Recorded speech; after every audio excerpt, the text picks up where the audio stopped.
Buenas tardes a todos, bienvenidos.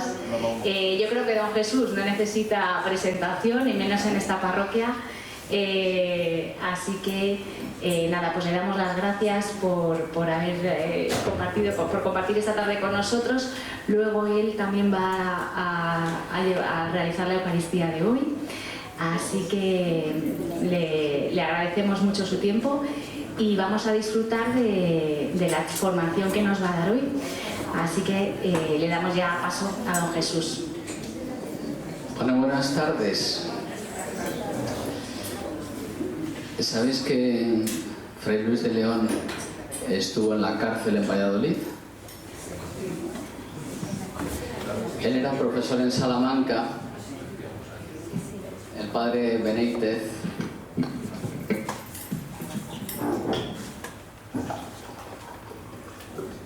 estudió en Salamanca, ¿no? Es el prior de San Benito. Bueno, pues estuvo en la cárcel en Valladolid y cuando volví a clase, el Fray Luis de León, ¿qué dijo? Pues eso digo yo. Parece que no ha pasado el tiempo.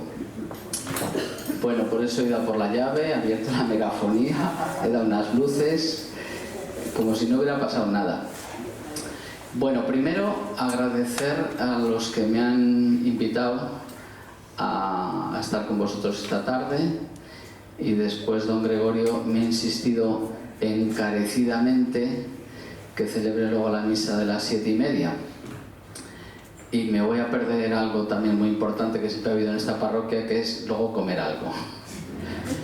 Pero esta tarde en el santuario hay un concierto que ha organizado pues la asociación no sé cuántos, y que entre pieza y pieza hace una explicación con unos textos de la vida del Padre Hoyos, así que me tengo que marchar luego. Y me han dicho que os hable del año jubilar. Bueno, me voy a sentar. Bueno, tenéis ahí la carta pastoral que ha escrito don Luis. Haremos alguna alusión. Pero me gustaría remontarme a la hora de explicar lo que es un año jubilar a pues lo que es nuestra raíz y el origen de lo que somos como cristianos, que es el pueblo de Israel, la tradición judía y el pueblo de la alianza, que es el pueblo hebreo, y nosotros como sus continuadores, como el nuevo Israel. Bueno, permitidme que tengo aquí una chuleta, ya que lo he escrito. Bueno, júbilo o jubileo o jubilar, o lo que vivís muchos de vosotros, jubilación. Bueno, pues es una palabra que viene de otra, que es un cuerno de un carnero que utilizaban los antiguos. Ahí veo a Raúl, que es un gran especialista en Biblia, que sabe más que yo, que utilizaban un cuerno para convocar a la gente. Y ese cuerno se llamaba Jobel o Yobel. Entonces estaban en el desierto, pueblos de pastores, tenían un cuerno, lo tocaban y convocaban a la gente. De ahí viene la palabra jubileo, también de una palabra latina, jubilum, que es el grito de alegría que daban los pastores. Pensad que el pueblo de Israel era un pueblo de pastores. ¿Por qué se podría alegrar un pastor? Pues por ejemplo, por lo que cuenta Jesús, cuando uno encuentra la oveja perdida. Bueno, en la vida hay gritos de todo tipo, ¿no? Hay un cuadro muy famoso que se llama El Grito. Puede haber gritos de desesperación, ¿no? Gritos de angustia, gritos pidiendo auxilio. Pero del grito que nosotros hablamos es de un grito de alegría. Y entonces esto es lo que hacían los pastores. ¿Cuándo darían un grito de alegría a un pastor? Pues cuenta Jesús cuando uno encuentra la oveja perdida. Y cuenta Jesús una parábola que dice que un pastor que tenía 100 ovejas, se le perdió una, dejó las 99 y fue en busca de la perdida. Y que cuando la encontró, la cargó sobre los hombros y muy contento volvió a su casa. Y reunió a los vecinos para decirles: felicitadme, he encontrado la oveja que se me había perdido. ¿Veis? No es una alegría que tenga él solo, sino que convoca a todos, dice: felicitadme, he encontrado la oveja que se me había perdido. Bueno, pues este es el jubileo, este es el grito de júbilo que no sabemos si este pastor dio voces, este grito de alegría, o a lo mejor también tocó el cuerno para convocar. ¿Cómo convocaban los hebreos a la asamblea en el desierto? ¿Tocaban la campana? Pues no, porque no tenían. ¿Daban gritos? Pues probablemente. Pero si no, tocaban un cuerno y convocaban. ¿Cuándo nace esto del año jubilar? Pues es algo que prescribe Dios. Y que si leemos en el libro del Levítico, dice así: el Señor habló a Moisés en el monte Sinaí. Di a los hijos de Israel: cuando entréis en la tierra que yo voy a daros, la tierra gozará también de su descanso en honor del Señor. Porque ya los hebreos sabían, porque Dios se lo había dicho a Moisés en el monte Sinaí, que es donde le dio los 10 mandamientos, uno de ellos, que debería ser el que más nos tiene que gustar. ¿Cuál es el mandamiento que más os gusta? Pues os debería gustar ese que dice: santificar las fiestas. ¿Por qué? Porque es el día de descansar. ¿Cuántos días trabajó Dios? 6. Ahora dicen que hay que trabajar menos. 6. Y el séptimo, descanso. Pues esto está mandado por Dios. Hay que descansar. Algunos me lo dicen a mí: eso debería hacer usted. Bueno, ya sé que alguna lo está pensando. Bueno, cuando entréis en la tierra que yo os voy a daros, la tierra gozará también de descanso en honor del Señor. Fijaos, hoy que hay tanta preocupación por la tierra, que se habla de la ecología, que el Papa habla de cuidar la casa común. Fijaos, ya en el libro de Levítico, Dios manda que la tierra también tiene derecho a descansar. ¿Cómo se hará esto? Dice: 6 años sembrarás tu campo. A ver, 6 años podarás tu viña y la vendimiarás. Pero el 7º año será de completo descanso para la tierra.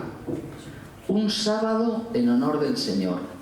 No sembrarás tu campo ni podarás tu viña. No segarás los rebrotes de la última siega, ni vendimiarás los racimos de tu viña. Será año de descanso completo para la tierra. La tierra, incluso en su descanso, os alimentará a ti y a tu siervo y a tu sierva y a tu jornalero y al inmigrante que vive contigo. Todo lo que produzca servirá de pasto también a tus ganados y a los animales salvajes. Ellos entendían que ellos el 7º día sí tenían que descansar, y lo practicaban bastante. Fijaos los enfrentamientos que tiene Jesús con los fariseos, que a veces dicen: tenéis 6 días para venir, ¿por qué tenéis que venir aquí a os cure en sábado? O le criticaban a Jesús porque curaba a los enfermos en sábado, lo tenían así como muy metido. Ellos tenían que descansar. Pero la tierra también la tierra es una creación de Dios. La tierra, las plantas, los animales, los ríos, también tienen que descansar. Así que el 7º año no sembrarás. Y dice, entonces, ¿de qué vamos a vivir?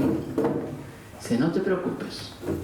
El Señor tu Dios proveerá para ti que el último año de la cosecha, el 7º año, producirá tanto que tendrás para otros 2 años.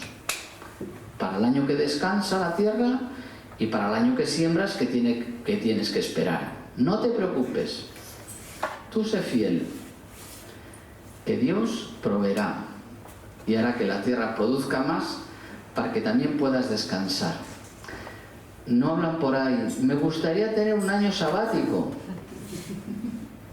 ¿A que sí? Y alguno dice, ¿y qué hago con la parroquia? ¿Y qué hago con los niños? Dice, pues cuando te jubiles, dice, ya me tengo que ir a recoger los nietos al colegio. ¿Quién no quiere un año sabático? Un año no hacer nada. Algunos dicen, pues nos vamos de vacaciones, pero a un hotel donde nos den todo hecho. ¿Veis cómo os gusta el mandamiento de santificar las fiestas? No hacer nada, que te lo den todo hecho. Eso decía mi madre a veces, dice, cuando me vaya a una residencia, que me lo den todo hecho. Bueno, pues es el deseo de descansar. Eso es un año jubilar. Que no se lo han inventado los sindicatos, que no se lo han inventado los revolucionarios sociales, que está querido por Dios,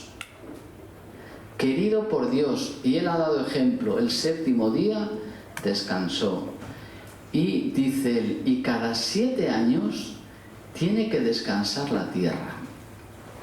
Un poco más adelante dice, hace el cómputo de 7 semanas de años, 7 veces 7, de modo que las 7 semanas de años sumarán, ¿cuánto? ¿7 por 7? Ah, vale, digo, así ya no os acordáis. El día 10 del 7º mes harás oír al son de la trompeta. ¿Ves? No, esto no tiene la trompeta estas de las cofradías, sino este cuerno que llamaban Jobel. El día de la expiación haréis resonar la trompeta por toda vuestra tierra y declararéis santo el año 50 y promulgaréis por el país. Y ahora os voy leyendo. ¿Veis? 7 por 7, 49. Pues al año siguiente, es decir, cada 50 años, un año jubilar. ¿En qué consiste este año jubilar? Dice así: promulgaréis por el país liberación para todos sus habitantes. Será para vosotros un jubileo. Cada uno recobrará su propiedad y retornará a su familia. Bueno, lo va explicando. ¿Qué quiere decir esto? Pues que Dios tiene pensado, lo tiene todo organizado para el pueblo de Israel. Estaban esclavos en Egipto, ¿os acordáis? Pasan el Mar Rojo, están por el desierto, dando tumbos por allí. ¿Y para qué les lleva Dios al desierto? Dice, pues para probar lo que hay en tu corazón. Que te crees que tienes mucha paciencia, ya te voy a poner yo a prueba. Que tienes fe en mí, te voy a poner a prueba. Ya verás lo que hay en tu corazón. Y os recordáis que fue un corazón incrédulo, un pueblo incrédulo, testarudo, obstinado, que a poco apedrean a Moisés o le tiran por un barranco. Bueno, pues Dios les dice, bueno, la tierra que vais a entrar, que la voy a conquistar yo para vosotros, hay otros habitantes, pero no os preocupéis que se van a ir, os la van a dejar para vosotros. Viñas que no habéis plantado, olivares que no habéis plantado, casas que no habéis construido, ciudades que no habéis amurallado, serán para vosotros. Pero tenéis que hacer una cosa, porque si sois 12 tribus, las 12 tribus de Israel, ¿no? Los 12 hijos de Jacob, tenéis que repartir esa tierra de tal manera que todo el mundo tenga casa y tenga una tierra, un trozo de tierra para cultivar una viña, un olivar, un huerto, su ganado, todo el mundo, menos una tribu. La tribu de Leví. Esos se van a dedicar al culto. Van a vivir del culto. Van a ser los sacerdotes que ofrezcan los sacrificios. Y de eso van a vivir. No tienen que cultivar la tierra. Es la tribu de los levitas, los hijos de Leví, que son los sacerdotes. Así que este es tu cacho de tierra, esta es tu casa, este es tu ganado, esto es para ti. Pero ¿qué suele pasar? Que a veces uno dice, a que nuestro padre ha repartido la herencia para todos, a que sí, igual. ¿Y por qué este es un desgraciado que se ha quedado sin nada y este tiene mucho? Cosas de la vida. Pues mira, tuvo un hijo enfermo y se lo tuvo que gastar en médicos, en ir de viaje, en consultas, en esto, y se ha quedado a dos velas. Tuvo una mala cosecha, se le murieron las ovejas, vino una plaga y se quedó los olivares sin olivas. Y este, sin embargo, ¿qué suerte ha tenido? A veces, algunos tenían que vender a sus hijos como esclavos. ¿Os acordáis esa parábola que cuenta Jesús de un señor que tiene una deuda muy grande y no tenía con qué pagarle? Le dijo el Señor, pues mira, para que me pagues, vendes a tu familia, vendes tus bienes y a tu familia como esclavos y me pagas. Porque era una habitual vender a los hijos, a la familia, para pagar deudas. A veces pedían prestado, pero si te pides prestado, pero déjame algo en prenda, no sea que no me lo devuelvas y me quedes sin nada. ¿Y qué decían? Bueno, pues ¿qué tienes? Pues te dejo el manto, tómale, que te lo devuelvo, te lo prometo. Eso es como cuando se va a antes los montes de Piedad y vendías algo, lo dejabas ahí como prenda de que lo ibas a devolver. Y decía, pero si te deja el manto, por la noche se lo devuelves para que se tape, ¿eh? Luego por el día lo coges otra vez. Todas estas normas, pues dice, el año jubilar, cada uno recuperará su propiedad. Aquello que habías perdido por lo que sea, y que tu hermano, un pariente tuyo, uno se quedó con tu casa, con tu viña, con tu olivar, cada uno volverá a tener su propiedad y cada uno volverá a su familia. ¿Por qué? Pues porque a veces decías, bueno, como me debes dinero, pues que tu hijo venga a trabajar a mi viña, que tu hija venga a trabajar a mi casa, como una sierva o como una esclava, ya que no puedes pagarme, pues págame con tus hijos. Entonces de cada uno volverá a su casa. ¿Te imaginas qué contentos te pones si un piso que habías perdido, que en el banco, ¿cuánta gente ha perdido su piso con lo de las hipotecas? Después de que había pagado parte del piso, por no sé qué rollo de la hipoteca, lo has pagado y te has quedado sin él. Y se lo ha quedado el banco. A veces vas a casa de alguno y dices, oye, ¿qué casa más bonita tienes? Dice, es del banco. Tú imagínate que esa casa que tienes allí, que es tuya, porque crees que la has pagado, pero el banco, por lo que sea, porque no te llega, porque te quedaste en paro, porque tuviste una enfermedad, y te has quedado sin casa. Tú imagínate que dicen ahora, es que parece una palabra maldita esto de la amnistía, pero hay una amnistía y te devuelven lo que era tuyo. Esto es un año jubilar. Tú imagínate la alegría que te da. Imaginaos esta situación, que eres esclavo de otra familia porque estamos endeudados con ellos y te liberan, ya no eres esclavo, puedes volver a tu vida. Esto ahora no se da, pero imaginaos entonces. Por tanto, esto es el año jubilar que había cada 50 años y las deudas quedaban perdonadas. O sea que si tú debías algo a alguien, luego se va estableciendo como una legislación sobre la compra de la casa. Si has comprado una casa, te la puedes quedar, pero luego la puedes devolver. Bueno, es un poco más rollo. Bueno, pues así lo vivió el pueblo de Israel. Cada 50 años se tocaba la trompeta y había año santo. Y como dice aquí, hace el cómputo de 7 semanas, de 7 años, de modo que 7 semanas de año sumarán 49. El día del 7º mes harás oír al son de la trompeta el día de la expiación.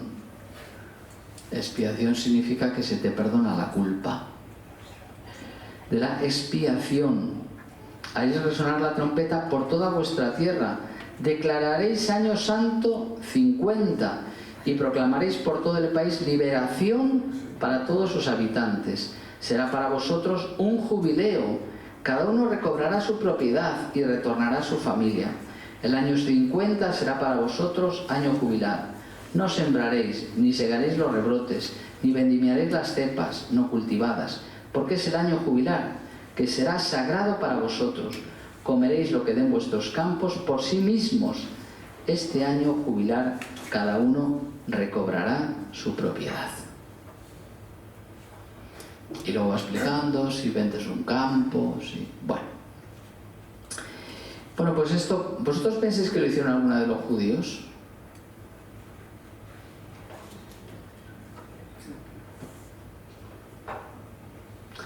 Poca cosa. Esta es la ley de Dios. Esto es lo que Dios desea. ¿Que luego lo hicieran? Bueno, pues algunos le dicen que sí, casi hasta la época del destierro de Babilonia, que se hacía así. Más o menos se haría. Bueno, pues llega Jesús, que diríamos es la siguiente etapa que quiero remarcar. Llega Jesús, que nace en el pueblo de Israel, y cuando empieza su vida pública, pues va a su pueblo, a Nazaret, donde se había criado. Y entonces entra a la sinagoga, como era su costumbre los sábados, y le entregan el rollo donde está escrito lo que tiene que leer. Entonces abre el rollo, se desenrollaba el libro así. Era como un papel continuo que se enrollaba, no es como estos libros que están encuadernados, decimos hechos cuadernillos, sino era un papel continuo y lo enrollaban y luego lo desenrollaban y leían. Y encontró, dice, el pasaje donde estaba escrito: el Espíritu del Señor está sobre mí, porque Él me ha ungido. Me ha enviado a evangelizar a los pobres, a proclamar a los cautivos la libertad y a los ciegos la vista, a poner en libertad a los oprimidos y a proclamar el año de gracia del Señor. ¿De quién es este texto? Del profeta Isaías. Y Jesús leyó hasta aquí. A proclamar un año de gracia del Señor. Y dice San Lucas, y enrollando el rollo, se lo devolvió al que le ayudaba y se sentó. Toda la sinagoga tenía los ojos clavados en él, como diciendo, a ver qué dice, a ver qué dice. Claro, porque era de Nazaret, le habían visto, era el hijo del carpintero, habían oído los milagros que hacía por ahí, que enseñaba, que decía. Entonces estaban los de su pueblo. Esto es como cuando uno va a cantar misa a su pueblo. El primer día que dices misa en el pueblo está la gente a ver qué dice este, a ver cómo canta. Bueno, Jesús ha leído al profeta Isaías, que yo lo tenía aquí marcado, y a ver si lo encuentro. No. Y es que el texto del profeta Isaías, que Jesús no le... creo que no lo he marcado. A ver. No lo lee entero, porque dice que leyó hasta que dice el año de gracia del Señor, y enrollando el libro, el rollo lo devolvió. ¿Qué dice el profeta Isaías de verdad? En el capítulo 61.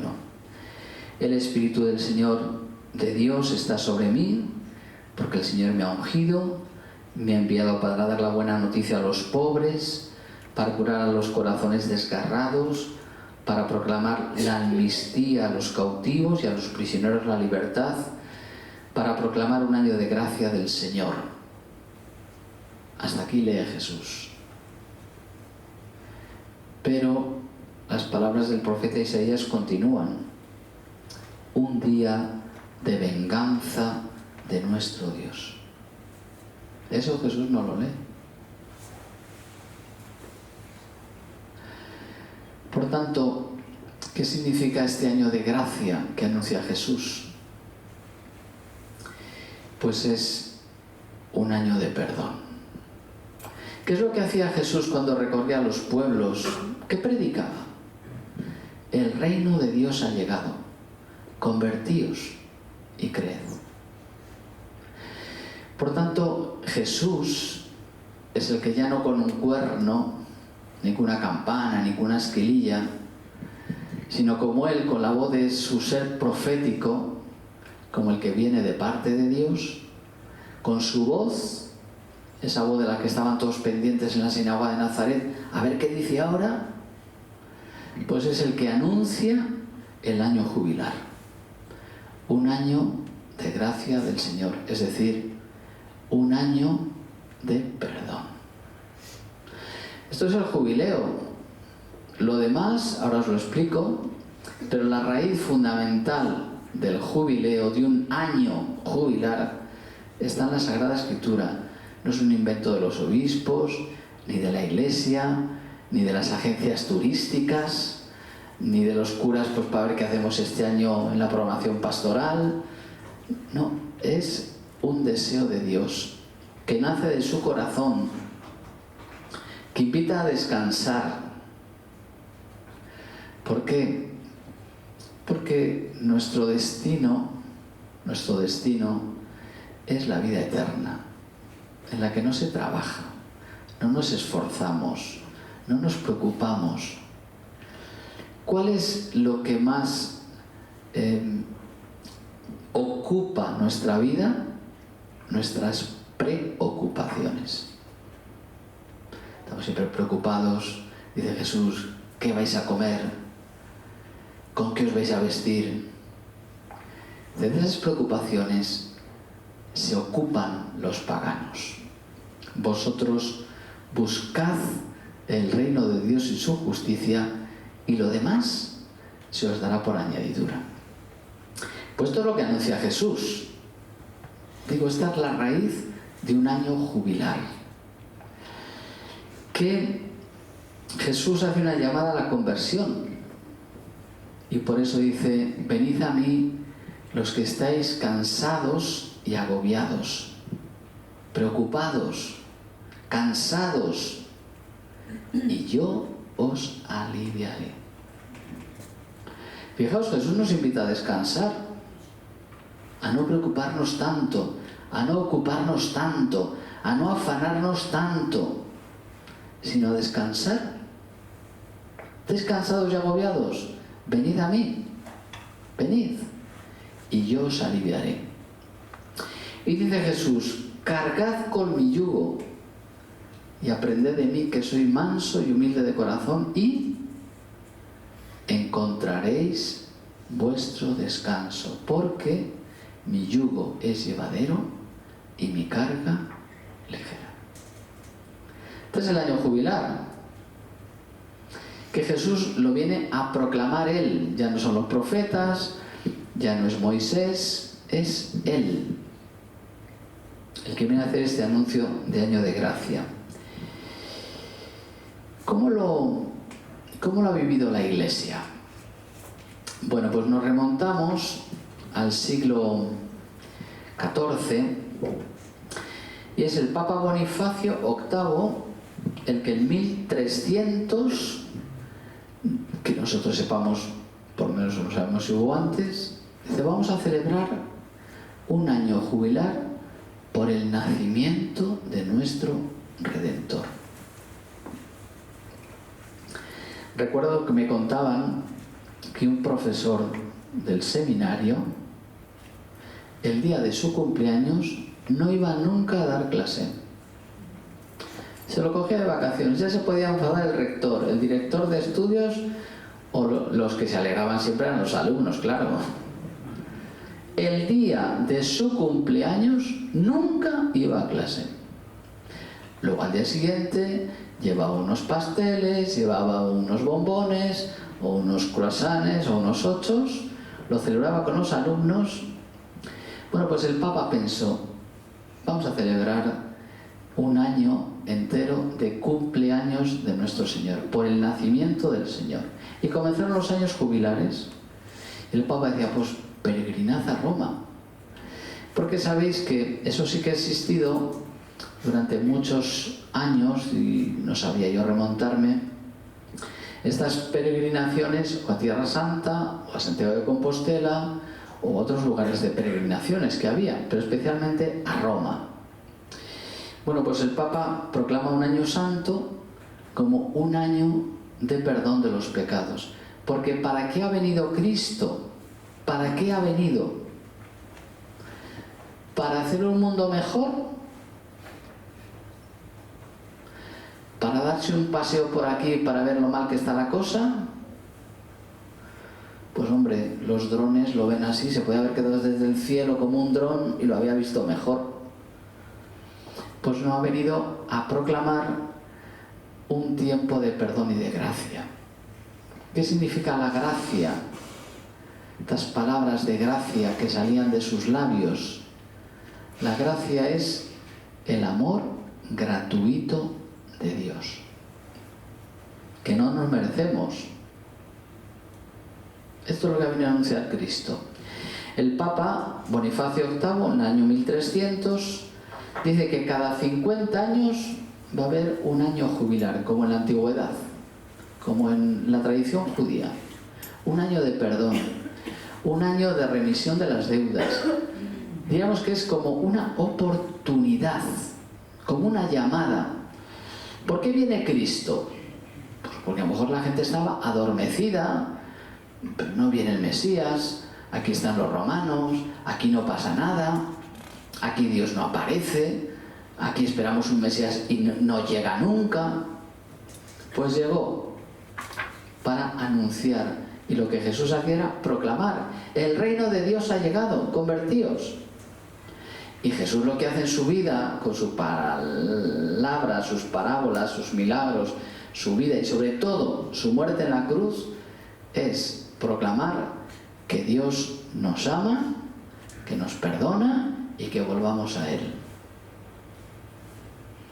Vosotros imaginad, la mayoría sois padres, que un hijo vuestro está enfadadísimo y no quiere volver a casa, ni por Navidad.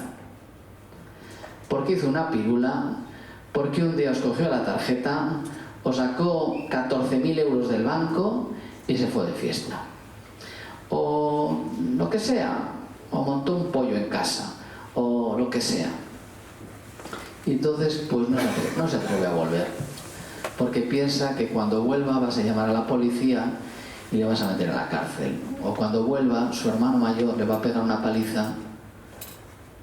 Dice, pues no vuelvo a casa, porque la que me espera. Pues durante mucho tiempo, el hombre ha tenido miedo a Dios por esas palabras del profeta Isaías y por otras. Un día de venganza. El día que vuelvas te vas a enterar. Sin embargo, Jesús esa frase no la dice. Cierra el rollo, corta ahí. Porque lo que anuncia es esto que iba diciendo tantas veces: no he venido a llamar a los justos, sino a los pecadores, para que se conviertan. Porque no tienen necesidad de médicos los sanos, sino los enfermos. Aprended lo que significa quiero misericordia, que no he venido a llamar a los justos, sino a los pecadores. Esto también la Iglesia lo recuerda en un tiempo especial que llamamos la Cuaresma. ¿Por qué decimos que la Cuaresma es un tiempo penitencial?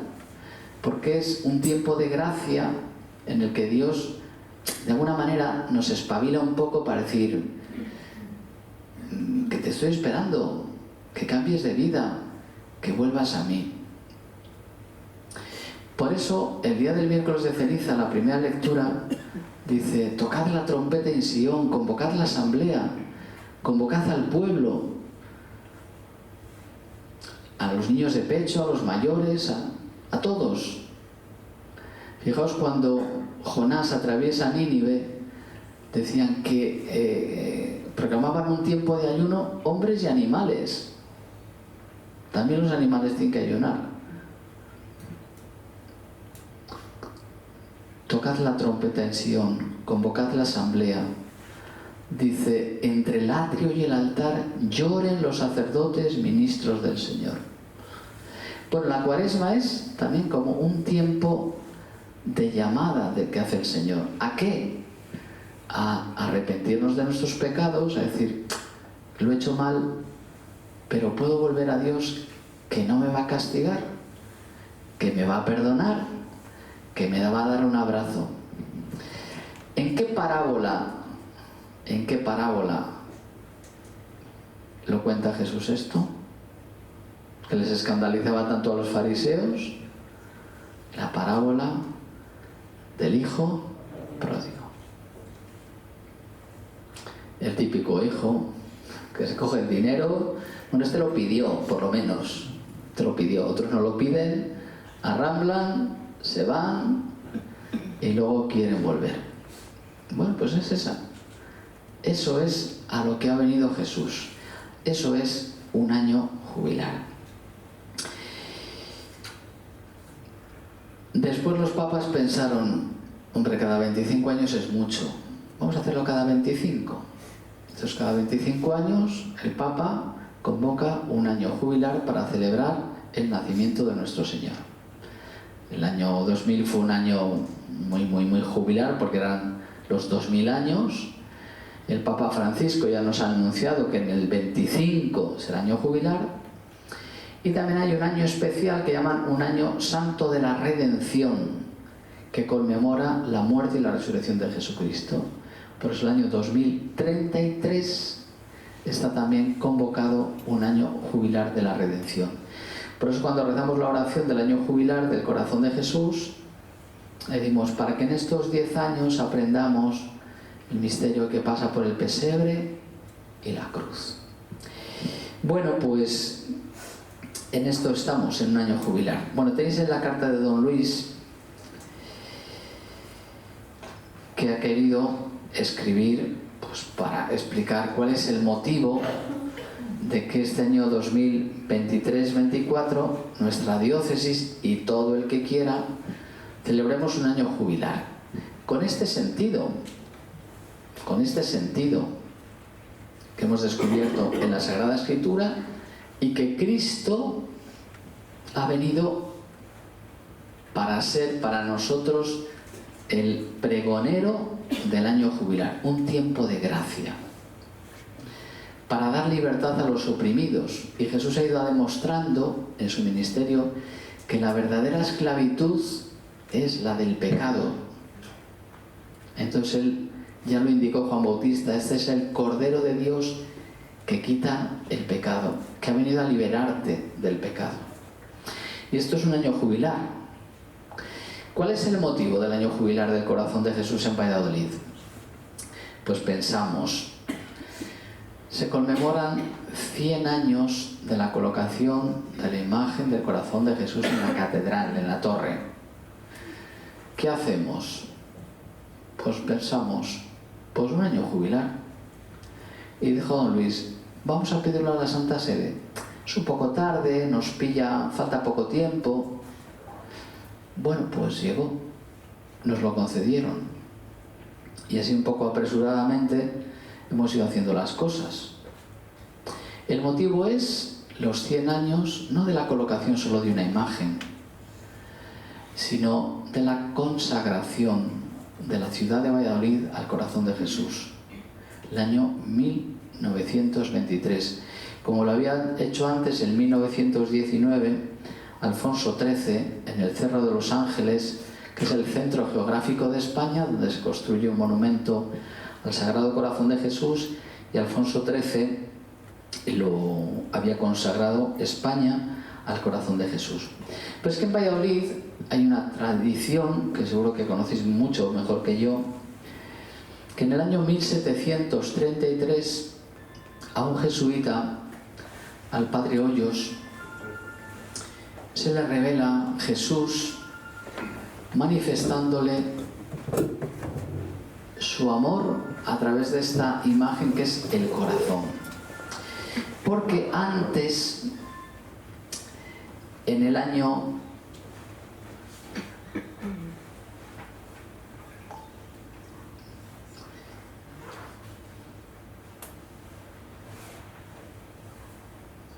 lo tenía apuntado por aquí. Bueno, es en el siglo XVII. En Parelemonial a una monja, o sea, a una monja de las Salesas, San Francisco de Sales, Santa Margarita María de la Coque, se le revela Jesús. Ella dice que tiene una visión en el que Jesús le dice: he aquí el corazón que ha amado tanto a los hombres. Y se lo muestra. Que no se ha ahorrado nada hasta extinguirse y consumarse para demostrarle su amor. Y cuando vemos a Cristo en la cruz, Él nos ha amado hasta el extremo, hasta extinguirse, hasta morir. Para demostrarle su amor. Y en reconocimiento no recibo de la mayoría sino ingratitud. Es decir, el Señor se duele por la ingratitud de los hombres. Pero Él, podríamos decir, es que es un amor infantil. Ay, mira, pues como un niño, como no le quieren, pues se pone a llorar. O como como no le quieren, pues se pone a llorar y se queja. Ay, es que con lo que yo hago por mis hijos y no me quieren nada y no vienen a verme. No es este lamento tan humano, sino más bien Jesús se lamenta de que qué pena que los hombres no disfruten de mi amor. De San Juan de la Cruz, en el canto del pastorcico: ay de aquel que de mi amor ha hecho ausencia y no quiere gozarla mi presencia, y el pecho del amor muy lastimado. Es decir, lo que lamenta Jesús es: qué pena que los hombres no disfruten de mi amor. Qué pena que los hombres no conozcan que yo les amo. ¿Por qué se lo revela a esta religiosa? Porque hay una herejía muy fuerte que se extiende en Europa, que es el jansenismo, en el que aparece una visión del cristianismo muy rigorista. No voy a explicar ahora lo que es el jansenismo, pero muy rigorista. Como que el hombre no tiene libertad, que Dios ha dicho tú te salvas y tú no, así que hagas lo que hagas, da igual. Que el hombre no tiene libertad, que hay que esforzarse para conquistar la gracia, y como un rigorismo. Y a esta mujer se le revela el corazón de Jesús diciéndole que yo os amo, con un amor tierno, que yo he entregado mi vida por vosotros.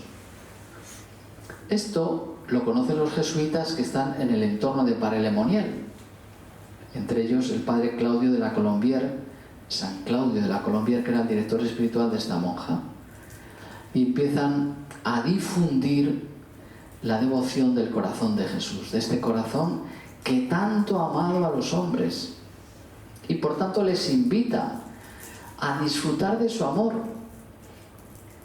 a no despreciar esta amistad. Yo que he hecho tanto por vosotros y no recibo más que ingratitud de vosotros. ¿Qué pensáis vosotros de una persona ingrata? Una persona desagradecida. Pues de alguna manera no valora lo que haces por él y por tanto no lo disfruta.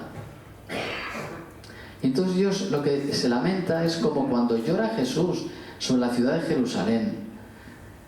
Algunos que hemos estado en Tierra Santa, es el lugar que se llama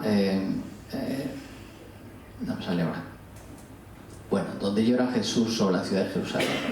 Domus Flevit, donde Jesús lloró. Jerusalén, Jerusalén, ¿cuántas veces he querido reunirte como la gallina reúne a sus pollitos y no habéis querido?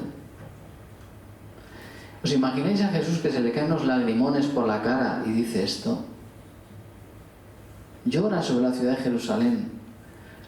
Dice, pues nada, os cercarán, se os llenarán de trincheras y destruirán la ciudad porque no reconocisteis el día de mi venida. A veces pienso, ¿por qué hay tantos conflictos en Tierra Santa? Porque siguen sin reconocer que ha venido el príncipe de la paz, que es Jesús. Es como un signo de que siguen rechazando al que Dios ha enviado. ¿Qué hace Jesús? Llorar, entrar en la ciudad de Jerusalén y dejarse crucificar para manifestar todavía el amor más grande. Por eso el poema del pastorcico de San Juan de la Cruz lo expresa con una belleza. Dice, entonces abrió sus brazos bellos y allí quedó asido de ellos y el pecho del amor muy lastimado. Porque solo hay un verdadero amor cuando se es capaz de sufrir. Porque a veces decimos que a veces la gente pues se separa, rompe el matrimonio o rompe las amistades porque no estamos dispuestos a sufrir por el otro, a amarle sufriendo. Pero esto es lo que nos ha mostrado Cristo, y en esto hay una gran alegría. ¿Por qué hay una gran alegría? Porque si tú sabes que alguien te ama hasta sufrir por ti, o el amor del que sufre contigo, eso provoca una gran alegría. Ahora, de estos que te quieren, pero el día que estás mal desaparecen, ¿qué sientes? Pues rabia, decepción, tristeza. Ahora, cuando tú ves a alguien, un hijo, un esposo, un amigo, un vecino, que sufre contigo, eso provoca una gran alegría. Esto es el año jubilar. Descubrir este amor de Dios que nos ama, que sufre por nosotros, que no se cansa de llamarnos. Bueno, pues esto, en una época de rigorismo, pues llega hasta España. Y un jesuita, porque esto lo van extendiendo los jesuitas por Europa, pues un jesuita llamado Francisco Bernardo de Hoyos, muy jovencito, dice, joder, pues qué pena que esto aquí la gente no lo conozca, que no conozca esta revelación de este amor tan misericordioso, de este amor tan bondadoso de Dios, que nos lo ha manifestado en su Hijo, que nos ha amado hasta entregar la vida por nosotros. Qué pena que la gente no sepa esto. Y entonces a él también se le revela. En Medina del Campo, aquí en Valladolid, en lo que llamamos hoy el santuario, y el corazón de Jesús le hace una promesa, también consolándole. No te preocupes, le viene a decir, reinaré en España con igual o mayor veneración que en otros lugares, no te preocupes. Entonces él se convierte en el apóstol del corazón de Jesús, de este amor tierno, este amor misericordioso de Cristo, que es el corazón de Dios. Entonces la primera novena que se hace en España al corazón de Jesús es en la capilla de la congregación, ahí en el centro de espiritualidad. Él muere muy joven, con 24 años, por una gripe que asolaba entonces la población, como nos ha pasado ahora con el COVID, pues el de entonces, y murió con 24 años. Eso quedó ahí un poco, se fue extendiendo, y fijaos, cuando a él se le dice que en España con más veneración, o no te preocupes, que en otros países España es medio mundo, porque es todo Filipinas, estamos pensando en 1733, y toda América del Sur. O sea que se va a extender este reino. Y uno piensa en qué pueblo, en qué parroquia, en qué convento, en qué congregación, en qué casa de España no había o no hay una imagen del Sagrado Corazón de Jesús. En todos sitios. Pues se ha extendido esta devoción. Entonces en Valladolid, don Luis, yo creo que con un gran acierto, ¿qué va a decir el vicario general? Claro. Pues ha querido promover esto para recordar Valladolid es la ciudad del corazón de Jesús. Igual que la Virgen María eligió un pueblito de Francia, Lourdes, para revelarse a una niña, a Bernadette, o eligió un pueblito de Portugal, Fátima, para revelarse a unos chavalillos, o eligió un pueblo de Francia para el Lemonial, en medio del jansenismo, a una religiosa, que dice la pobre que cuando decía estas cosas pues la mandaron a la enfermería, así, bueno, como los trabajos siempre últimos, los que no quiere nadie. O en un jovencín jesuita, que incluso físicamente dicen que era un pequeño, que era físicamente muy débil, y elige esta ciudad. Y ya sabéis, como los de aquí no valoramos lo nuestro, pues yo creo que don Luis quiere poner en alza que Valladolid tiene que ser, y nuestra diócesis, la diócesis y la ciudad del corazón de Jesús. Porque Él ha querido revelarse aquí. ¿Para qué? Primero, para que nosotros disfrutemos de este amor que Dios ha manifestado en su Hijo, y para que nos convirtamos en apóstoles de este mensaje, que es el Evangelio, que es la llamada del Señor a volvernos a Él. Quizás con esta frase que Jesús sintetiza un poco esta imagen del corazón de Jesús: venid a mí, los que estéis cansados y agobiados, y yo os aliviaré. Cargad con mi yugo y aprended de mí, que soy manso y humilde de corazón, y encontraréis vuestro descanso. Porque esto es un año jubilar, un año para descansar. Como descansa la tierra, Dios decía, cada 50 años toca descansar.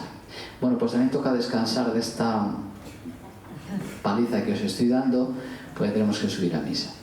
Leeros la carta pastoral, pues con detenimiento, que esto lo va explicando un poco, y de alguna manera don Luis habla aquí un poco del objetivo central del año jubilar, que es pues, encontrarnos con Cristo, un encuentro de corazón a corazón, y esto provoca pues unas relaciones nuevas entre nosotros, con los pobres, y esta súplica: venga tu reino.